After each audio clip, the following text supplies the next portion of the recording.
Hi, everyone, and welcome to the Dance Teacher Pep Talk. I am your host, Amanda, and I am so glad you are here. This is a space for dance teachers and anyone interested in teaching dance who is looking for motivation and fresh ideas. As teachers, we spend our days motivating and giving pep talks to our students, and now this podcast is a pep talk just for you. We hope that it helps to ignite new ideas and even work through some deep dance related thoughts before you head into the studio. Thank you for your support, and now let's get into today's episode.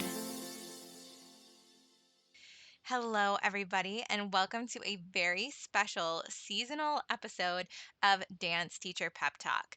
In this month of December, it is just such a fun and festive time. There are so many holidays, there are so many celebrations, and I love to bring that excitement into the classroom.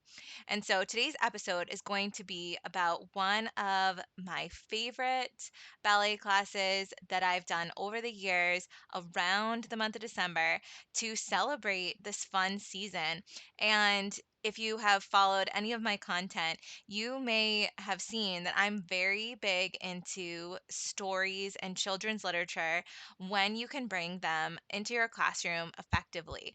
I feel like there is such a beautiful connection that we can make with literature and movement to not only advance our movement, but to advance our creativity. And I'm really big in the belief of images being helpful in our cueing, in our classroom experiences, and images from stories can be a great example of that as well. So, this whole Nutcracker class that I'm going to talk about today came about when I was really kind of in a rut with my ballet classes. I loved what I did, I believed in what I did, and, obviously still do. But there was a point in time where I just kind of got stuck in a rut. And I felt like, well, if I'm stuck in a rut, my students might be too. And, of course, I'm a firm believer in the structure and discipline of the foundation of ballet and how beneficial it is, but also finding ways to still hold that foundation, but bringing at times different elements into the classroom to make the experience unique. And so I was thinking, what do I love about ballet? What is something that has always really inspired me? And something that always pushed me and motivated me in ballet was seeing beautiful live performances of ballet stories coming to life. And, there are so many out there from, we're going to talk about the Nutcracker today. But yes, you've got the Nutcracker, you've got Swan Lake, Capelia, Sleeping Beauty. I mean, the list goes on and on and on. And truly, for me, that was where I really saw ballet come to life. I saw the skills that we were working on in class come together in this beautiful performance with sets and costumes and music, and that really always inspired me. And I was very lucky as a young child to be brought to these shows and to experience that. And of course, I lived close to Boston, so it was easy for us to go and see Boston Ballet and just how incredible it was and just how magical it was. And one of my favorite memories was of childhood is when we would go to the Nutcracker. And we always seemed to go like right after Thanksgiving, and I felt like it literally kicked off the holiday season. Everything in Boston was decorated for Christmas. The malls and the shopping centers all were decorated, playing Christmas music and holiday music. And seeing the Nutcracker, we would get all dressed up, and it was like this very formal thing. Sometimes we'd go out to dinner with it. And it is one of my fondest memories as a child growing up. And so when I then began teaching, I was, in this position of being in a rut and wanting to bring something exciting into the classroom experience, but still very relevant to what it was we were doing. And so I developed this Nutcracker class, and it was a class that I did. Sometimes I would spread it out over two classes in the month of December, or I would just do it as one particular class day. Like today, we're coming in, this is our Nutcracker class. And it was so exciting for the dancers that were doing it, so excited for myself who was leading it. And while I don't teach this anymore, this particular class, I wanted to make sure that I shared it here on Dance Teacher Pep Talk in case somebody found inspiration for it or from it as well. Now, if you are teaching other disciplines other than ballet, I feel like this could also apply because it doesn't necessarily have to be the Nutcracker that you're doing. It could be any holiday story that you could bring into the classroom that is going to add that magic and excitement to the season that we're in. And if you listen to episode 30, December Magic, you know that for me, this month is all about bringing as much magic into the space as I can. And so stories can be so helpful in that way. There, as I mentioned, are so many different holiday books that you could pick, and you could do it in any style of dance. There's also a lot of holiday movies out there too that you could even use the soundtrack for. And even Elf, I mean, Elf is now a musical. You could take elements from the musical and bring it into your class and maybe do an Elf day.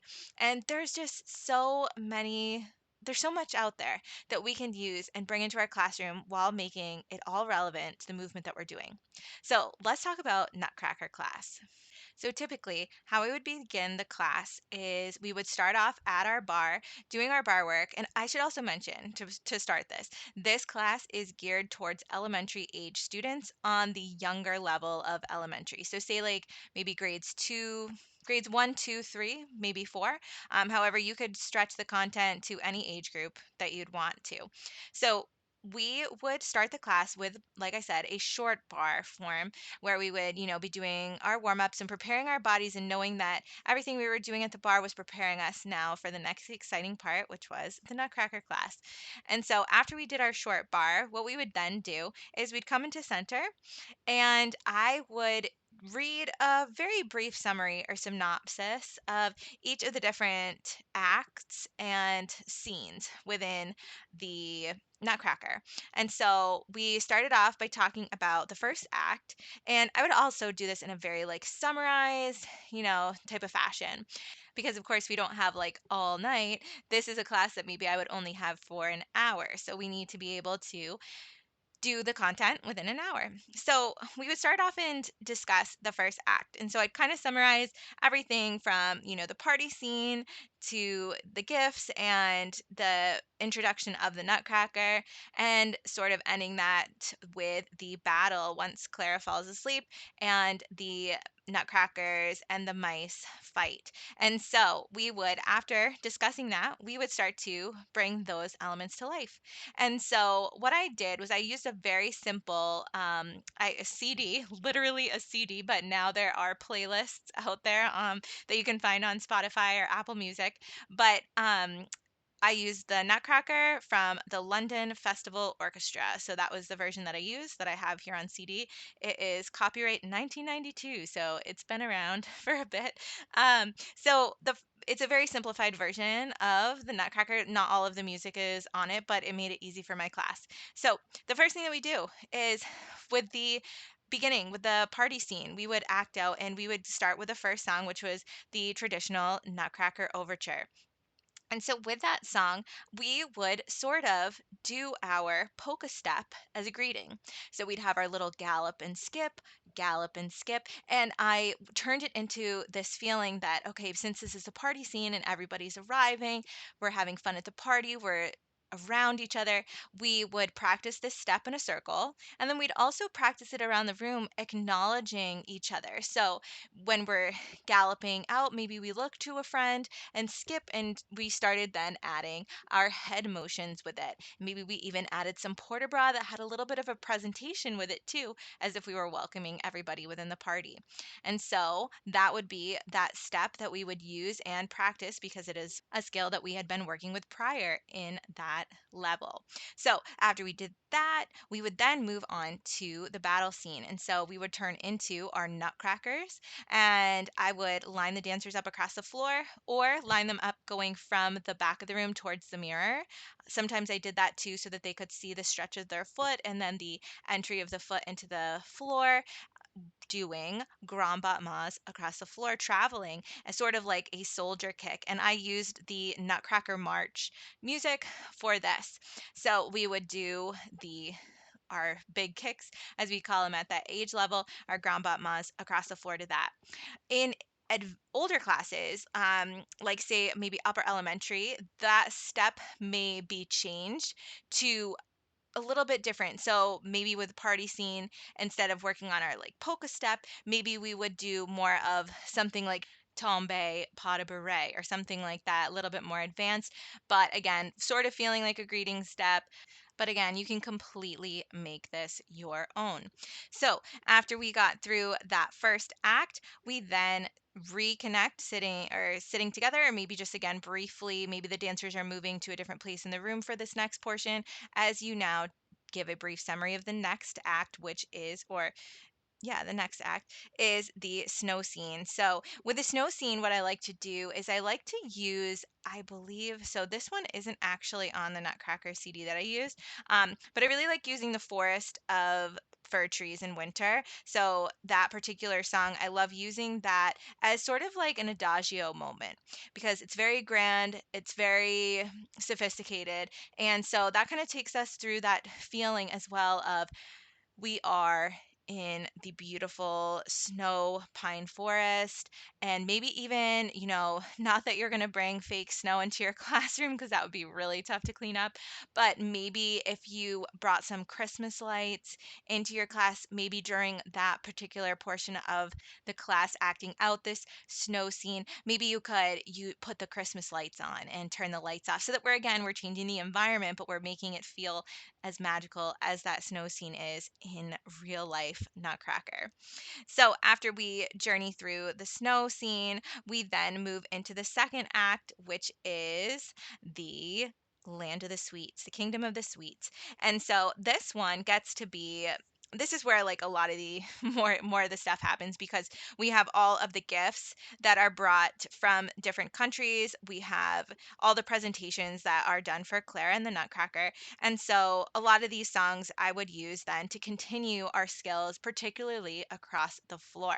But I'm realizing before we go to the across the floor, one thing that we do after the snow scene is again, I give a brief synopsis of the Kingdom of the Sweets, what's to come in that. And then because we're already in center, I tend to use the coffee track, the gift of coffee, as our stretch. So maybe we'll do a center stretch after Adagio before moving more across the floor. So as you can see so far, we started our Nutcracker class with some circle work with our welcome. Then we would travel forward with our grand battements or anything of that nature that you want to do. And then we would move to center for our snow scene adagio. And then we would stay in center as we discuss the next act and going into the gifts. And so the first gift, coffee, we would do with our stretches. So after that, then we do move across the floor.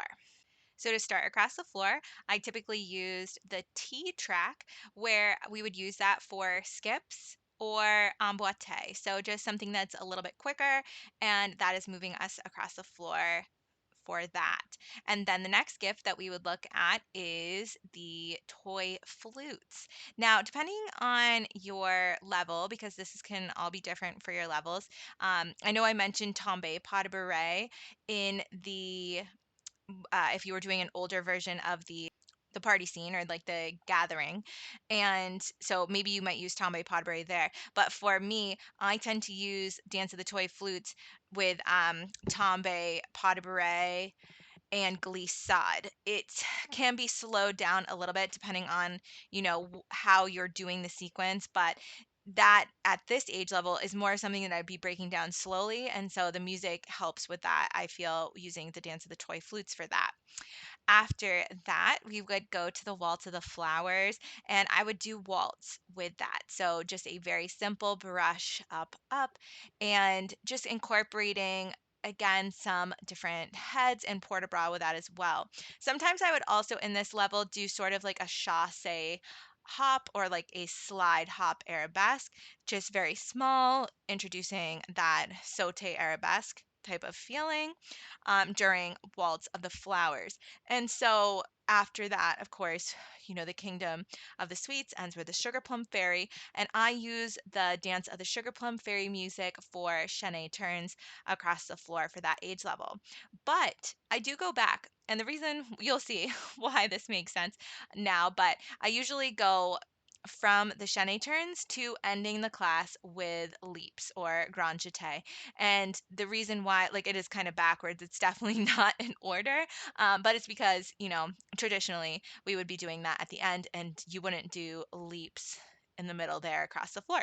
So I would use the Russian music, the Russian dance section for the leaps because it's just really, it's just so vibrantly exciting. I feel like the dancers just like love to do the run and leap on the big crescendo of the music, the big crash in the music, and so that can be a lot of fun too. So I usually, typically, then would end that with leaps to finish the class. So it is a more elementary level ballet class that I do this with. As you can see by the skills, they're not very advanced in that sense. And but you could bring a lot more advancement to it if you are wanting to. And I think that any age level could greatly benefit from it.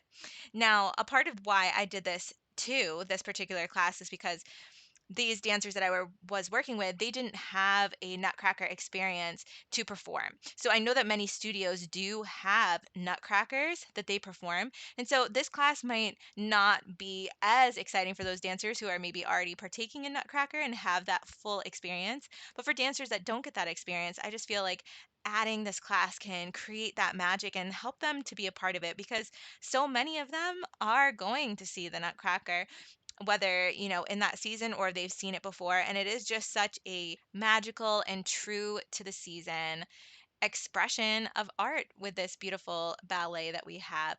So I love doing this so much, and so do my students. And I feel that you could take this with any story, as I mentioned before.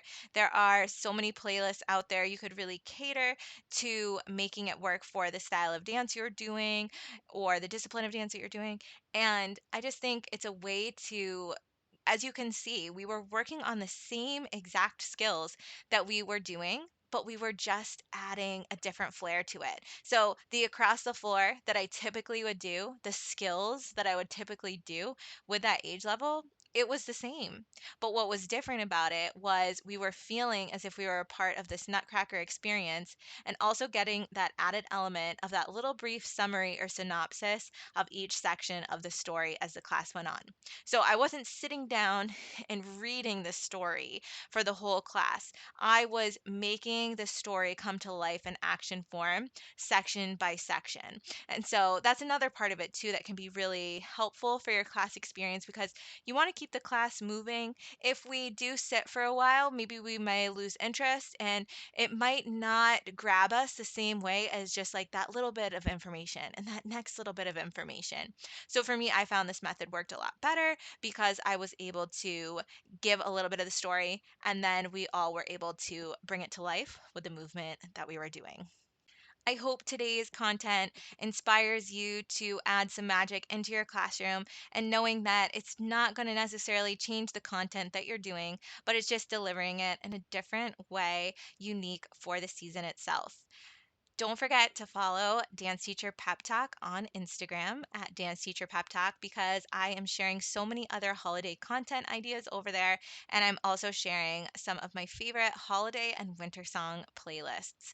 So you definitely want to check that out for those free resources.